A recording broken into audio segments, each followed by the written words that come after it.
Interfaith इस शब्द का मतलब है प्यार या वो संबंध जो धर्म के दायरों से बाहर जाकर बनाया गया हो। हाल ही में उत्तर प्रदेश के मुरादाबाद जिले से एक ऐसा ही मामला सामने आया है, जहां अपने धर्म से बाहर रिश्ता बनाने के चलते एक प्रेमी जोड़े की बेरहमी से हत्या कर दी गई। आरोप है कि लड़की के ही भाई इस रिश्ते के खिलाफ थे और उन्होंने ही दोनों को मार डाला। हत्या के बाद शवों को गांव के बाहर दफना दिया गया। क्या कुछ हुआ उस दिन, कैसे सामने आया पूरा मामला और अब पुलिस की जांच कहां तक पहुंची है, ये सब आपको बताएंगे इस वीडियो में। मेरा नाम है खुशबू और आप देख रहे हैं जिस्ट। काजल की उम्र 18 साल और अरमान 24 साल का था। दोनों एक ही गांव मुरादाबाद जिले के उमरी सब्जीपुर के रहने वाले थे। दोनों अलग अलग धर्म से थे, लेकिन धीरे धीरे उनके बीच एक रिश्ता बन गया। अरमान कुछ समय पहले सऊदी अरब में काम करता था और पिछले कुछ महीनों से मुरादाबाद में ही रह रहा था। वहीं लड़की अभी भी अपनी पढ़ाई पूरी कर रही थी। इसी दौरान दोनों की मुलाकात हुई और दोनों एक दूसरे को पसंद करने लगे, लेकिन लड़की के परिवार को ये रिश्ता मंजूर नहीं था। खासतौर पर लड़की के भाई इस इंटरफेथ रिलेशनशिप के खिलाफ थे। उन्होंने लड़की से कई बार कहा कि वो लड़के से बात करना बंद कर दे, लेकिन लड़की अपने फैसले पर अड़ी रही। रविवार का दिन था। एक सीनियर पुलिस अधिकारी के मुताबिक देर रात लड़का लड़की के घर आया था। बताया जा रहा है कि वो लड़की के कमरे में मौजूद था, तभी लड़की के एक भाई को इसकी जानकारी मिल गई। इसके बाद भाई ने तुरंत अपने बाकी भाइयों को बुलाया। तीनों भाई जबरन लड़की के कमरे में घुस गए और गुस्से और नाराजगी में लड़की के भाइयों ने दोनों को पकड़ लिया। इसके बाद दोनों के साथ मारपीट शुरू कर दी। जानकारी के मुताबिक इस दौरान उन्होंने घर के दूसरे सदस्यों को भी कमरे में आने से रोक दिया ताकि कोई बीच बचाव ना कर सके। उनमें से एक भाई अंदर से फावड़ा लेकर आया और उसी फावड़े से लड़के पर बार बार हमला किया गया।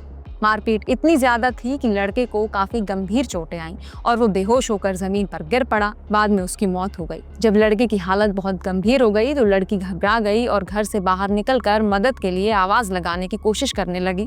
तभी उसके भाइयों ने उसे पकड़ लिया। इसके बाद लड़की के साथ भी मारपीट की गई, जिसमें उसकी भी जान चली गई।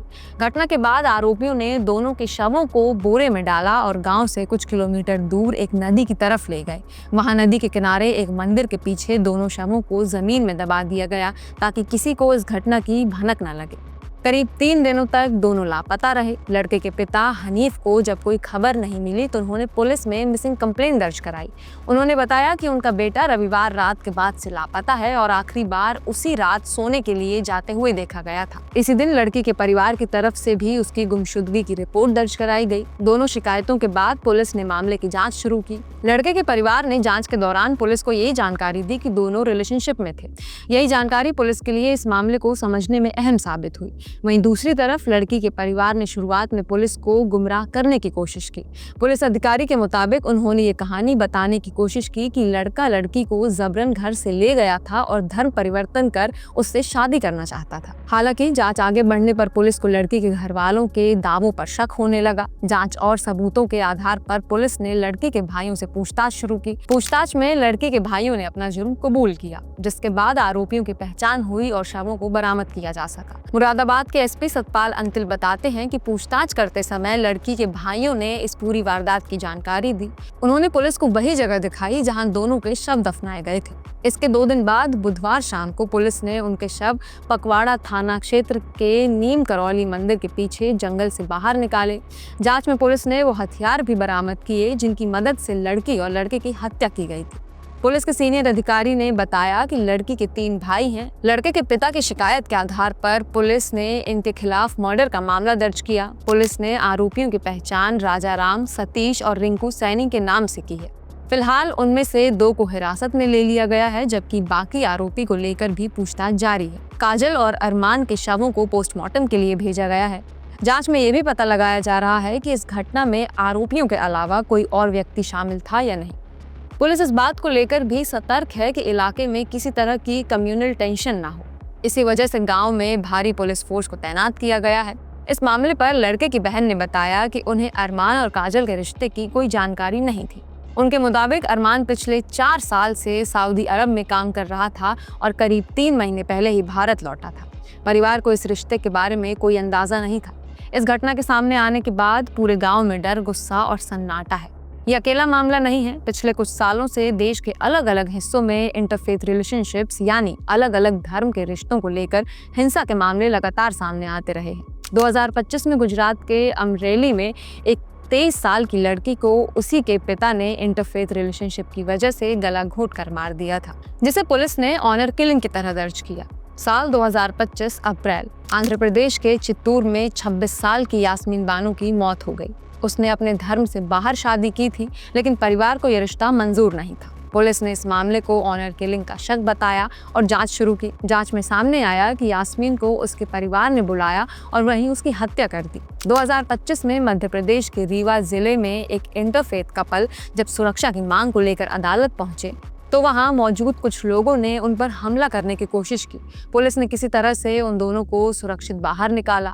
ऐसे बढ़ते मामले इस बात का उदाहरण हैं कि आज भी देश के कुछ हिस्सों में समाज के लिए प्रेम संबंधों को स्वीकार करना मुश्किल है और ऐसी सोच युवा जोड़ों की आज़ादी और सुरक्षा के लिए खतरा बनी हुई है। भारत का संविधान हर वयस्क नागरिक को अपनी पसंद से जीवन जीने और शादी करने का पूरा अधिकार देता है, लेकिन ज़मीनी हकीकत कुछ और ही है। सुप्रीम कोर्ट ने 2006 के Lata Singh versus state of UP case में साफ कहा था कि दो बालिग अगर अपनी मर्जी से शादी करते हैं तो चाहे वो अलग धर्म या जाति के हों, उन्हें कोई रोक नहीं सकता। कोर्ट ने ये भी कहा कि ऐसे मामलों में जो परिवार या समाज हिंसा करता है वही अपराधी होता है, न कि प्रेमी जोड़ा। इस मामले में सुप्रीम कोर्ट ने न सिर्फ आपसी सहमति से हुई इंटरकास्ट शादी को पूरी तरह वैलिड माना, बल्कि ऐसे जोड़ों को पुलिस प्रोटेक्शन देने का भी निर्देश दिया। इसके बाद 2018 में हादिया केस में सुप्रीम कोर्ट ने कहा कि किसी भी अडल्ट को शादी करना और साथी चुनना उसका निजी फैसला है और इनमें परिवार या राज्य का दखल नहीं होना चाहिए। वहीं ऑनर किलिंग को लेकर अदालत ने इसे सीधे सीधे हत्या का अपराध माना है, जिस पर आईपीसी की धारा 302 के तहत सजा होती है। कोर्ट ने राज्यों को ये भी निर्देश दिए हैं कि इंटरफेथ और इंटरकास्ट कपल्स को जरूरत पड़ने पर पुलिस सुरक्षा दी जाए। कानून और अदालतें साफ तौर पर ऐसे रिश्तों के पक्ष में खड़ी हैं, लेकिन असली चुनौती जमीन पर इन आदेशों को लागू करने की है।